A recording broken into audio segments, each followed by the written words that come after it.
Guys, I figured I'd make a video addressing not only the incompetence of Donald Trump, but the incompetence of one of his lackeys, good old Pete Hegseth, in case you couldn't tell by the title. Anyhow, let's start with Peter. Okay, Peter had a moment in Iraq, I think, where his vehicle was hit by an RPG. It did not detonate.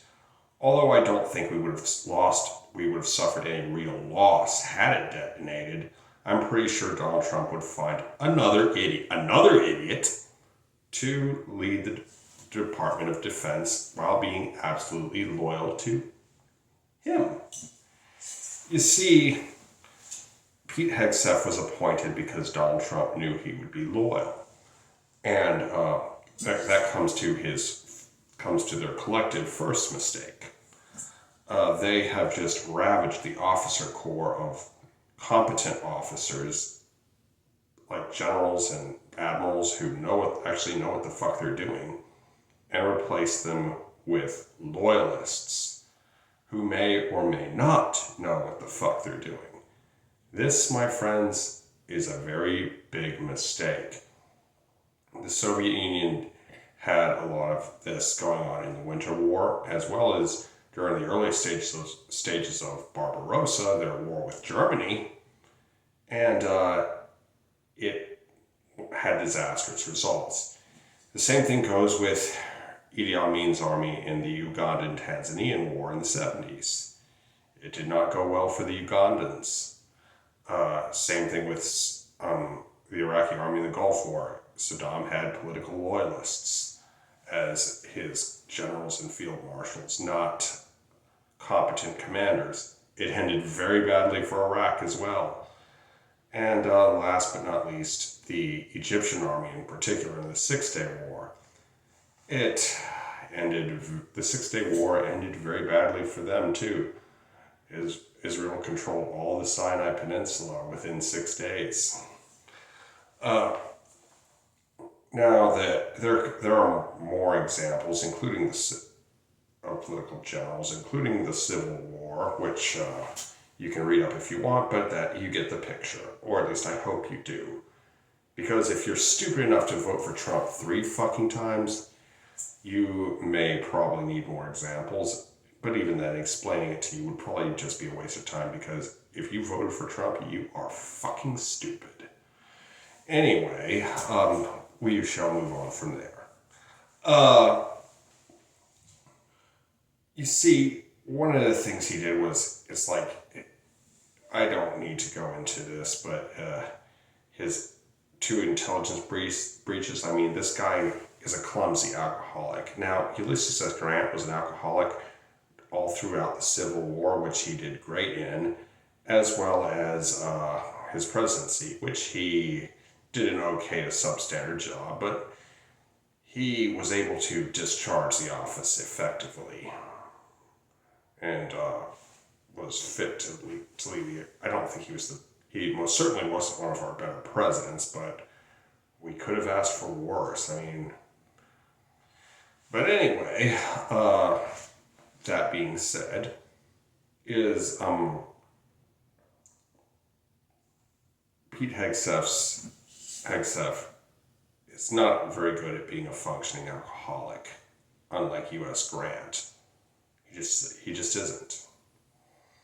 What's more is his campaign to get rid of woke stuff is really stupid, because it's like, you see all this, he'll just remove somebody just because they're of the wrong color or the wrong religion to distance the army from being woke. Now, I will admit that army recruitment commercial with Emma's Two Moms was pretty cringe, but he removed a reference to the Enola Gay because it contained the word gay. But anyway, his constant kissing up to Trump has cost the United States of America millions of dollars, and for nothing. He orchestrated the the sending of the National Guard and the Marines to Los Angeles. He then sent them to D.C., and now he's currently in the process of sending them to Chicago. Oh, and by the way, did I mention that he's also butt buddies with Eric Prince? Because Eric Prince is the founder of Blackwater, now known as Z, by the way. And dear God, it's just, I think Eric Prince is pushing Pete Hegseth to start a war with Venezuela because for some reason Eric Prince has a hard-on for Venezuela. And Pete Hegseth might be pushing Trump in that direction. But he isn't spending this money on teaching the military to fight. I mean, there's plenty of cool stuff he could do to make our military better.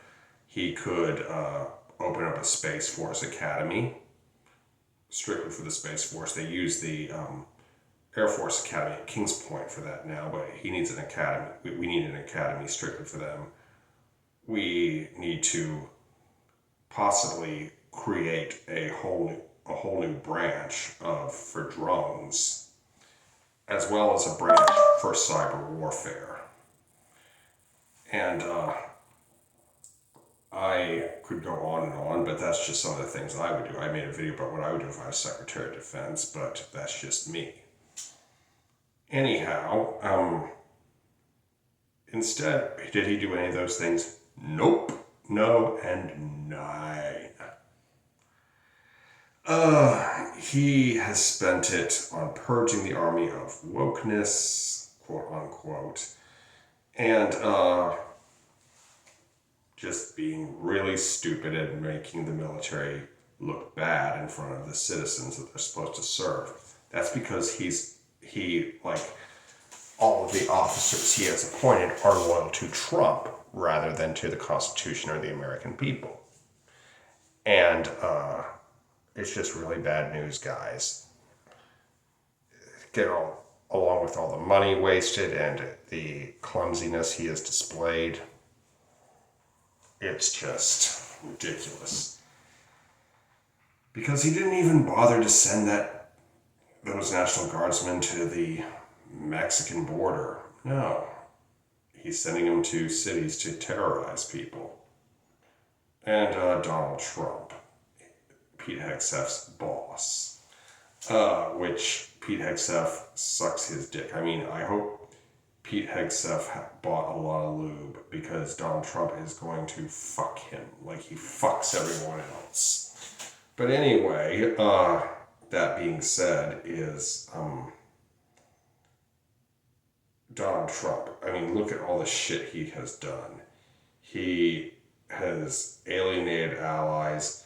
There was that intelligence disaster at Mar-a-Lago, as he would put it. I mean, all that information, it could have compromised a lot of stuff and probably has. I cringe at the thought of what Russian, Chinese, or Iranian agents or whoever has gotten a hold of. It's really scary. But, alienating allies, he has really helped China a lot. And I mean, cozying up to Putin, that's destabilizing NATO and putting all of NATO in considerable danger, needless danger. And China is eyeing Taiwan, baby. And this would be a great time for them to attack because Donald Trump would do nothing. And Pete Hegseth has already gutted the military, so that might not be such a bad thing because I just wish we had a competent president again because Biden was probably the best president of in my lifetime. I'm 36 years old. And there's also that whole, I already mentioned Ukraine, but if Putin gets Ukraine, that's going to make Russia so much stronger and so much more dangerous. And hell, there was even a flyover of Russian drones in Poland today. Poland is a NATO country. Anyway, that's enough for now. I hope you enjoyed this video. Be sure to like, comment, share, and subscribe. Be good, y'all. Peace.